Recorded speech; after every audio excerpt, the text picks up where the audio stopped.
여러분 안녕하십니까? 사이언스 투데이입니다. 전 세계 플라스틱 생산량은 계속 늘고 있지만 재활용률은 여전히 10%가 안 된다고 합니다. 이번에 국내 연구진이 초고온 플라스마로 폐플라스틱을 효과적으로 분해해 플라스틱 원료로 만들 수 있는 기술을 개발했는데요. 플라스틱은 자연에서 분해되기까지 무려 500년이나 걸리기 때문에 재활용 기술의 발전이 정말 중요하고 시급해 보입니다. 오늘의 주요 뉴스입니다.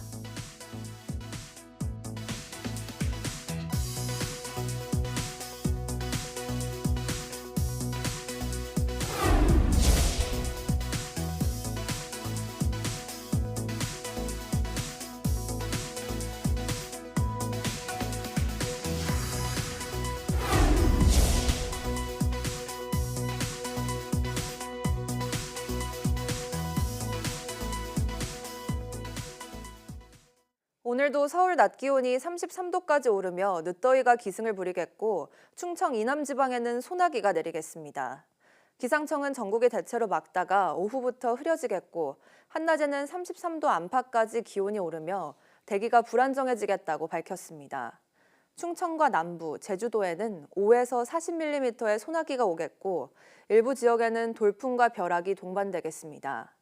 오늘 낮 기온은 서울과 전주 33도, 광주, 제주 32도, 대구 31도로 어제와 비슷하거나 조금 높아 덥겠습니다. 최악의 가뭄 사태를 맞은 강릉 지역 생활용수의 87%를 공급하는 오봉저수지 저수율이 13%대로 떨어졌습니다. 오봉저수지 저수율은 오늘 오전 기준 13.9%로 어제보다 0.3%포인트 떨어졌습니다. 이는 평년 대비 71.6% 수준으로 지난달 30일 농업용수 공급도 중단한 상황이지만 오봉저수지 저수율은 연일 내리막을 보이고 있습니다. 강릉시는 오봉저수지 저수율이 10% 미만으로 떨어지면 시간제, 격일제 급수를 시행하는 방안도 검토하기로 했습니다. 극심한 가뭄이 이어지고 있는 강원도 강릉에선 농작물 피해도 커지고 있습니다. 농업용수 공급이 끊기고 생활용수마저 부족해지자 일부 농민들은 아예 농사 포기를 선언했습니다. 송세혁 기자가 취재했습니다. 강릉의 한 대파밭, 최악의 가뭄에 대파가 온통 누렇게 말라 죽었습니다. 양수기로 물을 풀면 물이 가득 차는데도 워낙 가무르니까 증발이 더 빨라. 그래서 별 효과가 없어. 들깨는 자라지 못한 채 시들었고 이제 막 심은 배추 모종도 말라 붙었습니다. 지하수를 뿌려도 땅속은 바짝 마른 흙뿐입니다. 수확을 한 달 앞둔 논입니다. 하지만 벼들은 벌겋게 타들어갔고 논바닥은 이렇게 거북이 등처럼 쩍쩍 갈라졌습니다. 설상가상으로 지난달 30일 재난사태가 선포된 다음 날부터 오봉저수지 농업용수 공급이 전면 중단됐습니다. 역대 최저 수준인 저수율이 14%대마저 위협받으면서 생활용수 공급하기도 턱없이 부족하기 때문입니다. 결국 강릉시 농민의 60여 명은 올해 농사를 포기하기로 했습니다. 이들의 농지 면적은 축구장 70개를 합친 규모에 이릅니다. 저희 농민회에서는 우리 올해 농사를 포기를 하자. 그래서 사람이 살고 우리 시민들이 사는 길로 가자. 강릉시는 주변 저수지에서 대체 용수를 공급하고 있지만 역부족입니다.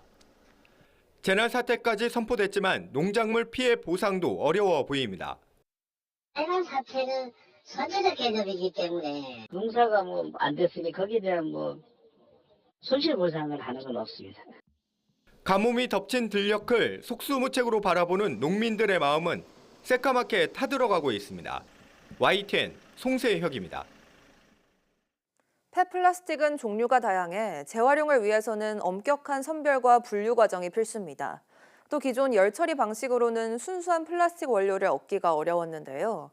국내 연구진이 초고온 플라스마로 이 한계를 극복했습니다. 임늘솔 기자가 보도합니다. 우리 일상에서 다양하게 사용되고 있는 플라스틱. 하지만 폐플라스틱은 물리적인 선별 과정이 까다로워 재활용이 쉽지 않습니다. 기존 방식은 450에서 600도에서 열 처리가 진행되는데 이 경우 여러 화학 물질이 그대로 남아 생성 물질의 20에서 30%를 이용하는 데 불과했습니다.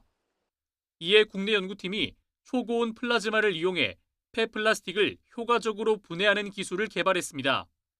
플라스틱 등 대부분 탄화수소는 초고온에서 플라스틱의 원료인 에틸렌으로 전환되는 원리를 이용한 겁니다.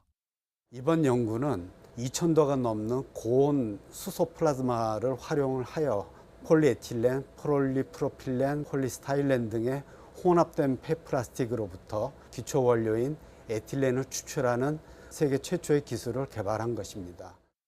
연구팀이 개발한 플라즈마 토치는 100% 수소를 사용합니다. 이 가스로 1000에서 2000도 초고온의 에너지를 생성하는데 0.01초 만에 폐플라스틱의 고분자 구조를 효율적으로 분해합니다. 이 과정을 통해 플라스틱의 핵심 원료인 에틸렌과 벤젠을 70%의 높은 수율로 생성할 수 있다는 게 연구팀 설명입니다. 근데 저희가 이번에 개발한 기술은 기체로 나온 거, 오일로 나온 거, 왁스로 나온 것까지 다 묶어서 원료로 바꿔줄 수 있는 기술이기 때문에 굉장히 활용도가 높은 그런 형태의 기술이라고 할 수 있습니다. 연구팀은 폐플라스틱 분해 과정에 사용되는 전기 에너지도 신재생 에너지를 활용해 탄소 배출을 줄이는 연구도 진행하고 있습니다. 전 세계적으로 늘어나고 있는 플라스틱 쓰레기 문제, 이번 기술이 상용화된다면 분류 없는 재활용 시대가 열릴 것으로 기대됩니다. YTN 사이언스 임늘솔입니다. 한국건설기술연구원이 외부 전력 공급 없이도 작동하는 에너지 자립형 버스 정보 안내 장치를 개발했습니다. 연구팀은 전력 효율이 높은 전자종이 화면과 태양광 전력 시스템을 적용해 전력 소모를 줄였다고 밝혔습니다. 소비 전력이 7.4W시에 불과해 기존 LCD 방식보다 약 94%, LED 방식보다 91% 절감할 수 있다고 설명했습니다. 연구팀은 전용 제어보드를 직접 설계해 영하의 환경에서도 안정적으로 작동하고 별도의 전기공사 없이 설치할 수 있어 중소도시나 교통 인프라가 부족한 지역에서 유용하게 활용할 수 있을 것으로 기대했습니다.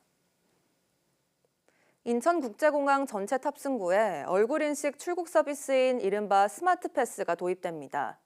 인천국제공항공사는 인천공항 스마트패스 서비스를 인천공항 제1, 2 여객터미널 전체 탑승구로 확대 적용해 운영한다며 이같이 밝혔습니다.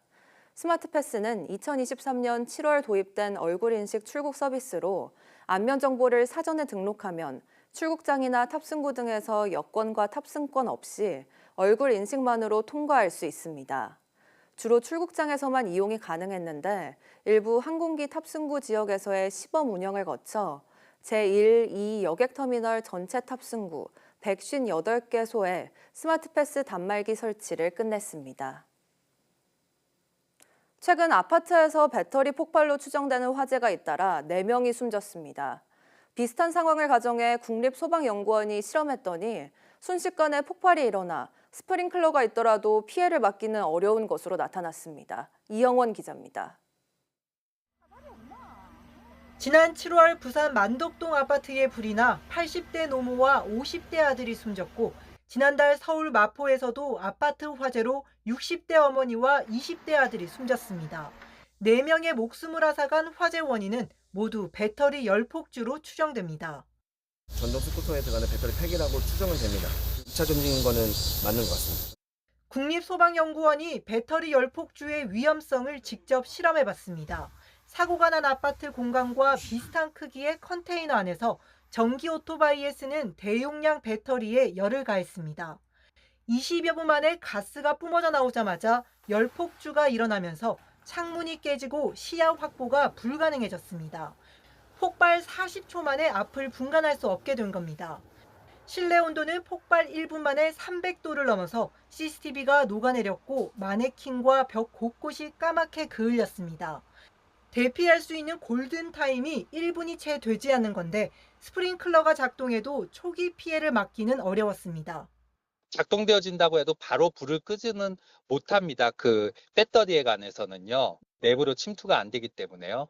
대신 스프링클러는 그 주변의 2차 가연물들이 화재가 확대되어지는 거는 어느 정도 막을 수가 있습니다. 이에 대용량 배터리는 집안에서 보관하거나 충전하지 말고 불이 난다면 끄려고 시도하지 말고 재빨리 대피하는 게 최선이라고 당부했습니다. YTN 이영훈입니다.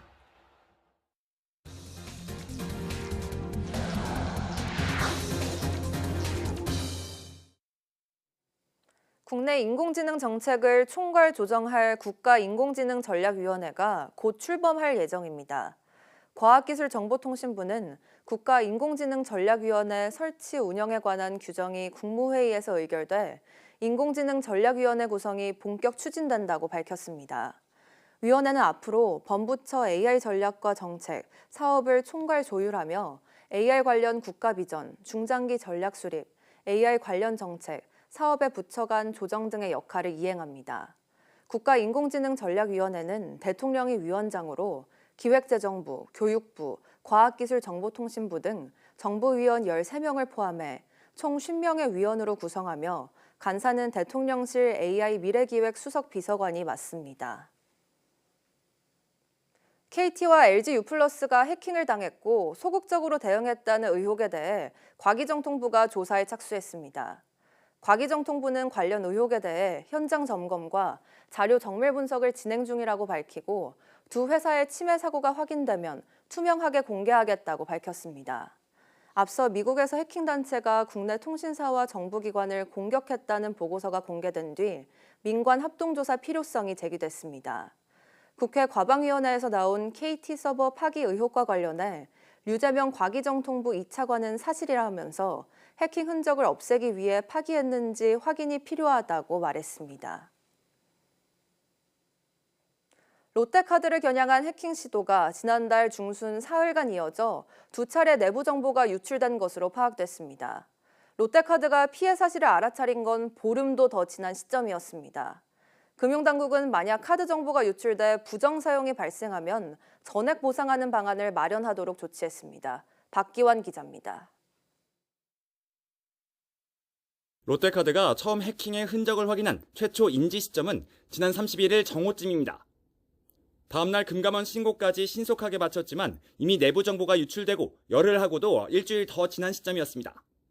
금감원 조사 결과 최초 해킹 시도가 이뤄진 건 지난달 14일 저녁 7시 21분쯤이었습니다.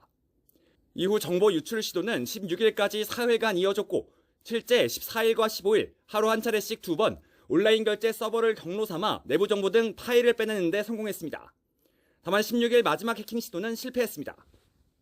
유출된 내부 정보만 1.7GB에 달하는 것으로 알려졌는데 이 가운데는 고객 결제 관련 정보도 포함된 것으로 추정됩니다. 금감원 관계자는 국민의힘 강민국 의원실 보고에서 롯데카드에서 반출된 정보의 구체적인 내용은 파악하고 있다면서도 반출에 실패한 파일을 바탕으로 추정할 때 카드 정보 등 온라인 결제 내역이 포함됐을 것으로 보인다고 밝혔습니다. 롯데카드도 금감원에 제출한 향후 계획으로 정보 유출 가능성이 있는 고객에게 비밀번호 변경 등을 안내하겠다면서 일단 모든 가능성을 열어뒀습니다. 금감원은 롯데카드의 신고를 받고 하루 만에 금융보안원과 현장 검사에 나섰습니다.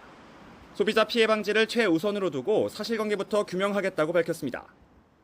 이찬진 금융감독원장은 롯데카드의 전용 콜센터 설치 등 비상 대응을 주문하고 만약 소비자 피해가 발생하면 전액 보상하는 방안을 마련하라고 지시했습니다. 무엇보다 960여만 명 고객 정보를 가진 롯데카드 정보 유출이 실제 이뤄졌을 경우 추가 피해 가능성도 더 커질 전망입니다. YTN 박견입니다. 국내 보건안보 시스템이 세계보건기구로부터 지속가능한 역량을 갖춘 것으로 평가받았습니다. 질병관리청은 WHO가 회원국의 공중보건위기 대응 역량을 평가하는 제2차 합동 외부평가에서 56개 평가지표 가운데 93%를 만점 받았다고 밝혔습니다. WHO 합동 외부평가단은 지난달 25일부터 29일까지 충북 오송 질병청을 방문해 항생제 내성, 예방접종, 공중보건 위기관리, 감염 예방관리 등 19개 영역에서 56개 지표를 평가했습니다. 평가단은 우리나라의 공중보건 위기 대응 역량을 더욱 발전시키기 위해 장기적 재원 조달 체계 구축 등 6가지 권고안도 제시했습니다. 윤석열 정부의 의대 증원에 반발해 집단 사직했던 전공의가 8,000명 가까이 수련 현장에 복귀한 것으로 파악됐습니다. 의정 갈등 이전에 76% 수준으로 전공의 인력이 채워진 건데 필수 의료와 지역 병원의 경우 여전히 빈자리가 컸습니다. 권민석 기자의 보도입니다. 지난 6월 전국 수련병원에서 근무하는 전공의는 2,500여 명으로 지난해의 18.7%에 불과했습니다. 이른바 전공의 없는 병원이 최근까지 뉴 노멀로 굳어진 건데 하반기 전공의 모집 절차를 통해 전환점을 맞았습니다. 의정 대치가 마무리되면서 7,984명이 한꺼번에 수련 현장으로 돌아온 겁니다. 전체 모집 인원 대비 60% 가까이 충원됐습니다. 다만 지역별로는 수도권이 63%였지만 비수도권은 53.5%로 정원 절반을 겨우 채우는 등 수도권 쏠림 현상이 뚜렷했습니다. 또 피부과와 안과, 성형외과 등 인기과의 전공의 복귀율은 90% 안팎에 달했지만 소아 청소년과, 응급의학과 등 필수 의료 과목은 한참 모자라 온도차가 극명했습니다. 그럼에도 대규모 복귀로 현재 수련 중인 전공의 규모는 지난해 초에 76.2%로 회복됐습니다. 사실상 의정 갈등 종식으로 봐도 무방한 수준입니다. 하지만 필수 과목에 지역으로 갈수록 쪼그라드는 전공의 인력난은 여전히 심각한 고질병으로 남아 있습니다. 복지부는 일단 상당수가 복귀해 의료 체계가 안정화할 것으로 기대한다며 지역, 필수, 공공의료 강화에 주력하겠다고 밝혔습니다. YTN 권민석입니다. 기후변화 위기 속의 탄소 중립은 더는 선택이 아닌 시대적 과제가 됐습니다. 온실가스 감축 등 다양한 실천 사례를 공유하고 국제사회와의 협력을 확대해 나가기 위한 학술회의가 충남 보령에서 열렸습니다. 이상곤 기자입니다. 전국 석탄 화력발전소의 절반이 몰려있고 석유화학 단지와 제철소 등이 밀집해 있는 충청남도. 온실가스 배출 전국 1위라는 불명예를 안고 있지만 3년 전 탄소 중립 경제 특별도를 선언한 이후 변화의 바람이 불기 시작했습니다. 신재생에너지 기반 시설 확대와 저탄소 산업 육성 등을 통해 온실가스를 감축하고 다회용품 사용을 의무화하며 탄소 중립에 대한 사회적 공감대를 넓혀가고 있습니다. 이런 충남의 실천 사례 등 전 세계 탄소 중립 경험을 공유하고 국제사회로의 확산을 모색하기 위한 학술회의가 충남 보령에서 열렸습니다. 충남에 있는 대기업들의 온실가스 감축 사례와 추진 전략들이 소개돼 눈길을 끌었고 각 분야 전문가들이 나와 구체적인 실천 방안 마련을 위한 논의가 이어졌습니다. 행사를 함께 개최한 국제 비영리 환경단체는 충남의 탄소 중립 실천을 높이 평가했습니다. We're delighted to be here in Chungnam, supporting the efforts of the region in pushing forward their work on carbon neutrality. We within the climate group look forward to be able to sharing this on international stage further again. 개막식에서는 집중호우 때마다 금강하구로 떠내려오는 나무와 풀 등을 화석연료 대체품으로 만들어 발전소에 공급하기 위한 업무 협약이 체결됐습니다. 전국 첫 사례로 오는 2027년 자원순환센터가 건립되면 매년 온실가스 7,000톤이 감축될 것으로 도는 기대하고 있습니다. 석탄화력 폐지 지역 지원 특별법이 연내 제정되도록 노력할 것이고 또 해상 풍력, 수소, 생태계 구축 등 신재생 에너지 인프라 확대에도 주력해서 에너지 전환이 위기가 아닌 새로운 기회가 될 수 있도록 노력하겠습니다. 충남도는 정부 계획보다 5년 더 앞선 2045년까지 탄소 중립 달성을 목표로 하고 있습니다. 기후위기 속에 지자체가 온실가스 감축 사례를 공유하고 국제사회와 협력 관계를 넓혀가며 탄소 중립 사회로의 전환을 이끌고 있습니다. YTN 이상곤입니다. 전기차의 일시적 수요 둔화인 캐즘 현상이 장기화하는 가운데 국내에서 전기차 신규 등록이 7개월 만에 10만 대를 돌파했습니다. 국토교통부 등록 통계와 한국자동차 모빌리티 산업협회 자료를 보면 올해 1월부터 7월까지 국내 전기차 신규 등록은 11만 8천여 대로 집계됐습니다.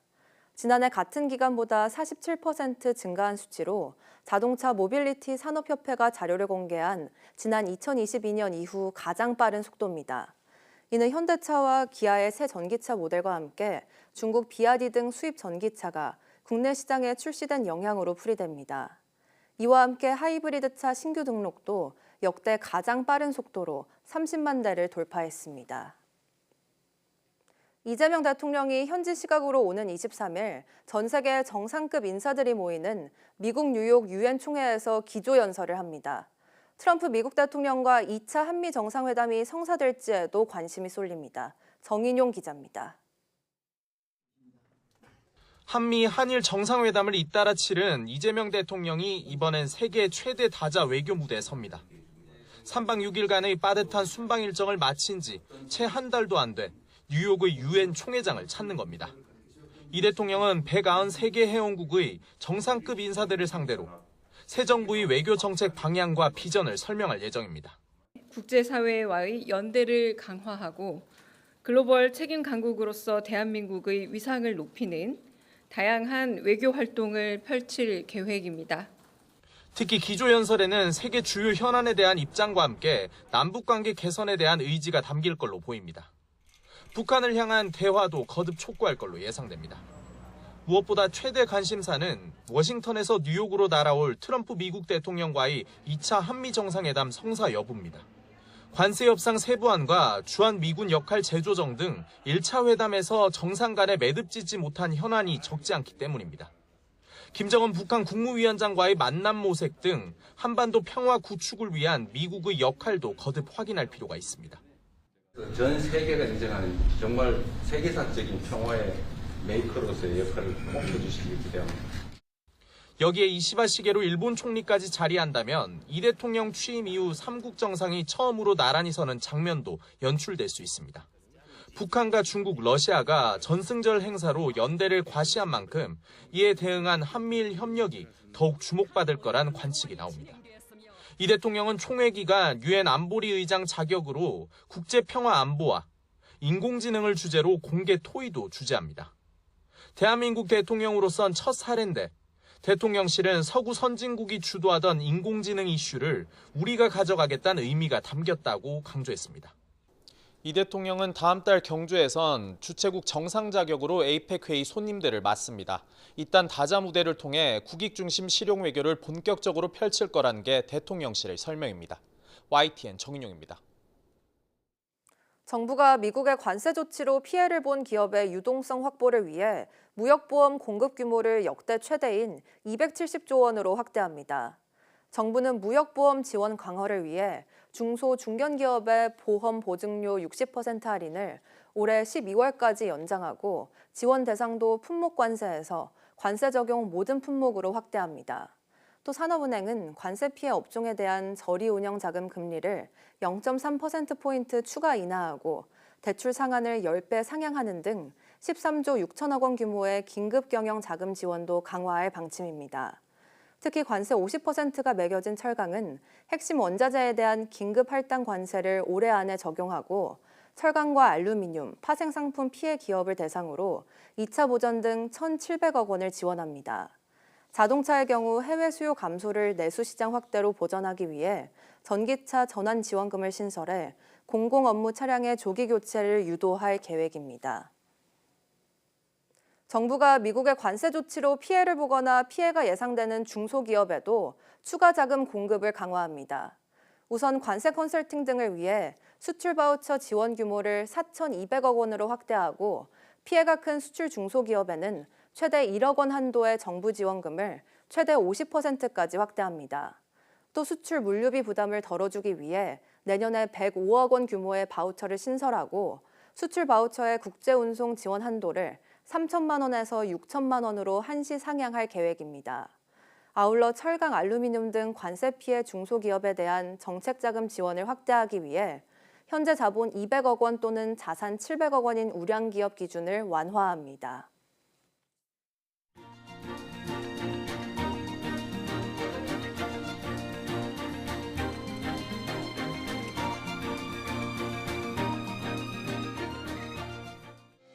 (9월 3일) 오전 사이언스 투데이 마칩니다. 오후 뉴스도 많은 시청 바랍니다. 시청해주신 여러분 고맙습니다.